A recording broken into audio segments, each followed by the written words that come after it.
Panorama group, जो सोचता है वो करता है। आपके अपने सपनों का आशियाना। नमस्कार, भारत लाइव देख रहे हैं आप। लगातार सरकार बनने के बाद कई चर्चाएं इस देश और बिहार में हो रही हैं। चर्चाओं में एक चर्चा ये भी है कि बिहार में जो मंत्रिमंडल मिला है उस मंत्रिमंडल से लोग संतुष्ट नहीं है, तो वहीं राज्यसभा की 2 खाली सीटों को लेकर के भी कई तरह की चर्चाएं शुरू हो गई। कहा यह जा रहा है कि ये 2 सीटें जो खाली हुई है वो किसको जाएगी, इसमें कई असमंजस की बातें सामने आ रही हैं। तो वहीं नियम कुछ और कहते हैं।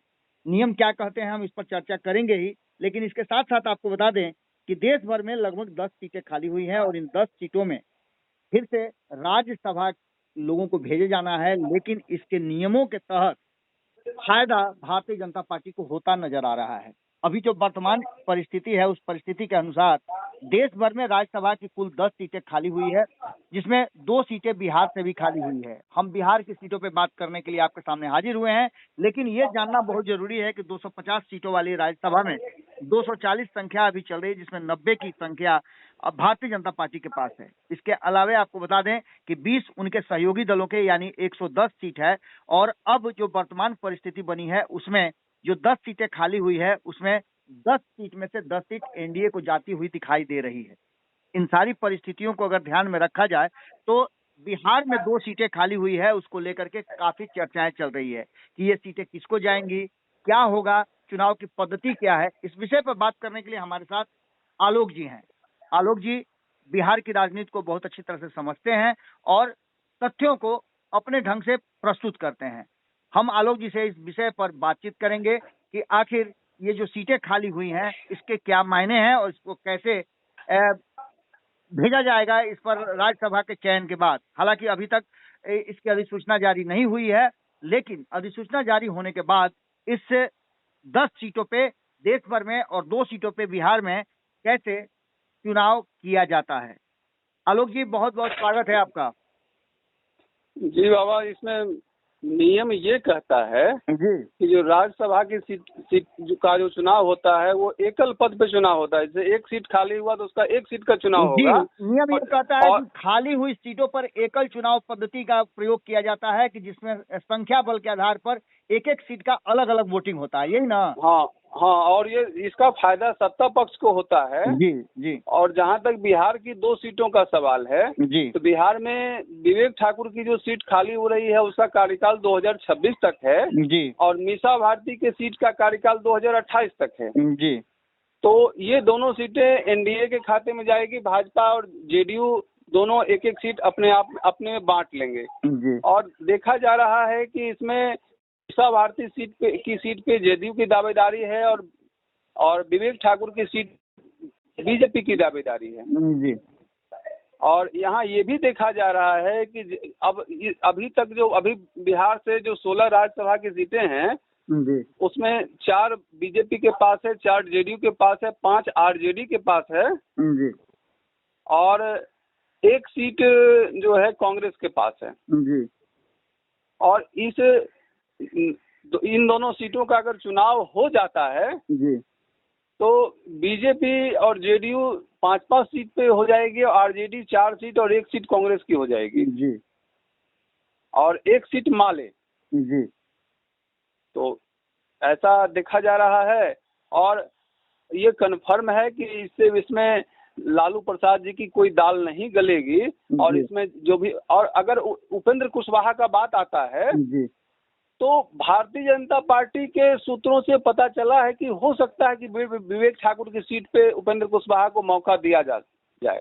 आलोक जी कल हमारी बातचीत हो रही थी, भारतीय जनता पार्टी के प्रवक्ता हैं नीरज कुमार, उनसे हमारी जब बातचीत हो रही थी तो हमने उनसे कई सवाल किए थे। उन सवालों के जवाब में उन्होंने कई ऐसे पुराने जो हैं अंदर की बातें उन्होंने खोली, जिसमें उन्होंने कहा कि उपेंद्र कुशवाहा के अगेंस्ट में जब पवन सिंह लड़ रहे थे तो उन्हें कई तरह के की बातें उनसे की गई थी। उनसे कहा भी गया था कि आपको राज्यसभा भेज दिया जाएगा, आप चुनाव से अपने आप को वापस कर लें, लेकिन वो नहीं माने।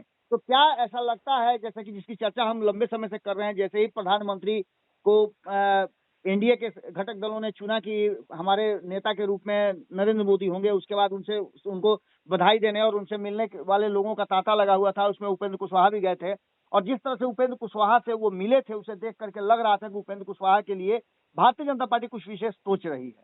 हमने तो तब भी कहा था कि ऐसा लगता है कि मंत्रिमंडल में वो उन्हें शामिल करेंगे, लेकिन जो नहीं वर्तमान नहीं परिस्थिति बनी है उसमें हमें नीरज कुमार ने बताया, जो भारतीय जनता पार्टी के प्रवक्ता है, उन्होंने कहा कि हम इस विषय पर हमारे केंद्रीय नेतृत्व निश्चित रूप से सोच सकते हैं और हमारी एनडीए के घटक दल के एक मजबूत हिस्सा है उपेंद्र कुशवाहा, उनकी हार से हम सभी आहत हैं। लेकिन अब आने वाली परिस्थिति में आपको क्या लगता है कि उपेंद्र कुशवाहा के लिए भारतीय जनता पार्टी पॉजिटिव सोच करके उन्हें राज्यसभा से भेज सकती है दिल्ली? नहीं, यहाँ एक चीज और देखने को मिल रहा है। कल जो उपेंद्र कुशवाहा ने ट्वीट कर लालू प्रसाद को गरीबों का नेता और उनको बधाई दी है, जी ये ट्वीट उनके लिए माइनस हो सकता है। जी और विवेक ठाकुर की सीट पे जहां तक मुझे सूचना मिल रही है जी कि बिहार से भारतीय जनता पार्टी के एकमात्र पदाधिकारी ऋतुराज सिन्हा को जी भारतीय जनता पार्टी मौका दे सकती है, क्योंकि उनका टिकट काटा गया पटना साहिब से और नहीं, उनको ये तो राज्यसभा। आलोक जी ये तो संभावनाएं है ना। ऋतुराज सिन्हा हाँ तो हाँ पहले से लोकसभा के उम्मीदवार के रूप में काफी प्रचारित हो रहे थे और उनका एक बड़ा स्टेक भी था, लेकिन लास्ट में भारतीय जनता पार्टी ने अपने उम्मीदवारों को बदलने का फैसला लिया कि नहीं बदलेंगे, इसमें उनका टिकट कटा। लेकिन खैर ये मात्र अभी 1.5 साल से 2 साल के बीच में बचा हुआ है, इसको लेकर के ऋतुराज सिन्हा ये जाएंगे कि नहीं जाएंगे ये एक अलग सवाल उठता है।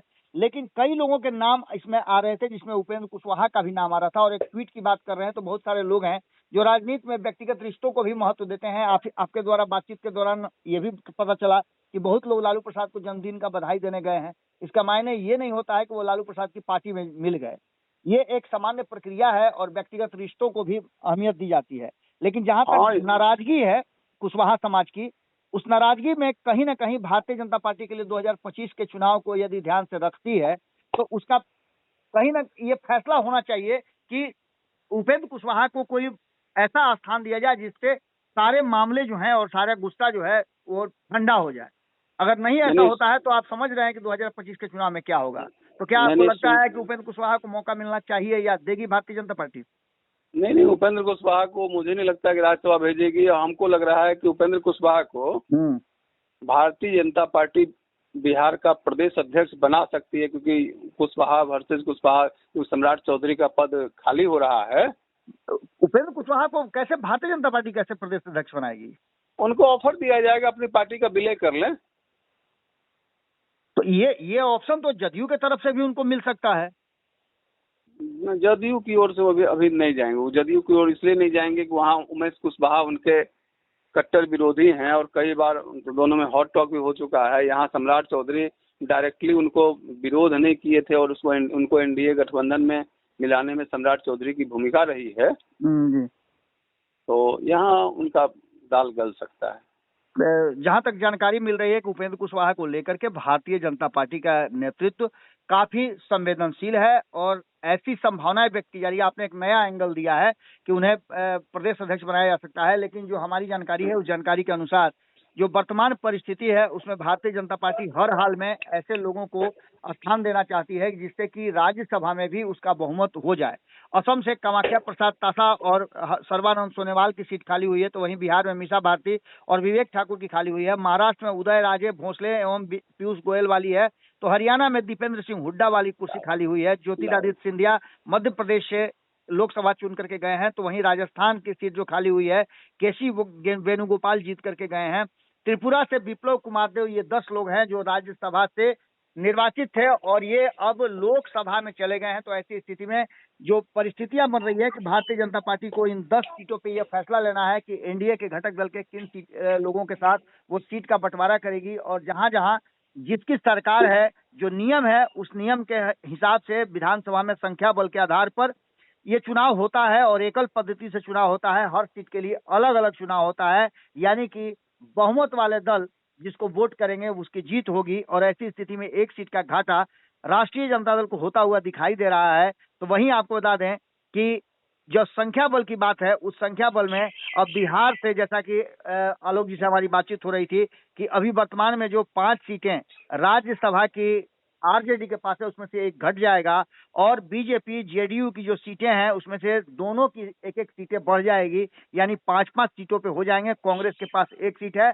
इसका सीधा सीधा मतलब ये होता है कि लोकसभा के साथ साथ अब विधानसभा में भी एनडीए, माफ कीजिएगा, लोकसभा के साथ साथ अब राज्यसभा में भी एनडीए का बहुमत हो जाएगा। रहा सवाल उपेंद्र कुशवाहा का, तो उपेंद्र कुशवाहा को लेकर अभी भी असमंजस की स्थिति है। उनके ट्वीट को लेकर के बता रहे हैं आलोक जी की कहीं समस्या हो सकती है, लेकिन दूर दूर तक ऐसा नहीं लगता है। उपेंद्र कुशवाहा और उपेंद्र कुशवाहा के लोग, उनके समर्थक काफी गुस्से में हैं उनके हार से, और इस बात को लेकर के भारतीय जनता पार्टी संवेदनापूर्ण विचार कर सकती है, ऐसा हमारा मानना है। अब आगे देखना दिलचस्प होगा कि क्या कुछ होता है। आलोक जी, आपका बहुत बहुत धन्यवाद। पनोरमा ग्रुप, जो सोचता है वो करता है। अगर ये वीडियो पसंद आई और वह बिहार के राजनीति और बिहारियत से सरोकार रखेनी तो सब्सक्राइब बटन दबा के चैनल के सब्सक्राइब कर ली। ओजे एगो घंटी बा, ओकरा बटन दबा देला से कुल सटीक और मारक खबर रुआ मुफ्त में मिल जाई। अगर रुआ पत्रकारिता के हमनी के नया प्रयोग में सहयोग कर चाहतानी तो ज्वाइन बटन दबा दी। पेटीएम नंबर नोट कर ली 9386816700। धन्यवाद।